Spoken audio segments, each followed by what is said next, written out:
Moroccan mint tea in a salad. Who would have thought? It is one of the most beautiful natural infusions that Dilmah makes. Now I'm brewing the tea in the vinaigrette itself.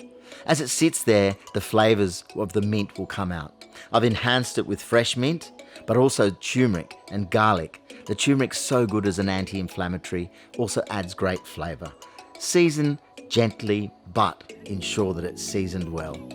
A mixture of different beans, this is chickpeas and red kidney beans, are so good for your body and they replace the protein in meat so easily. Red onions will add a sweetness and a great flavour, and cucumber cools you. It's a great salad for any occasion.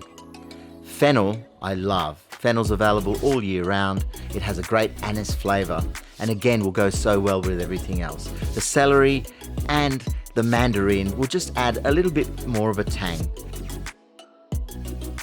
Bang that last bit of mint so that you get a wonderful oil from the mint as well, and serve it with a wonderful cup of Moroccan mint tea from Dilmah.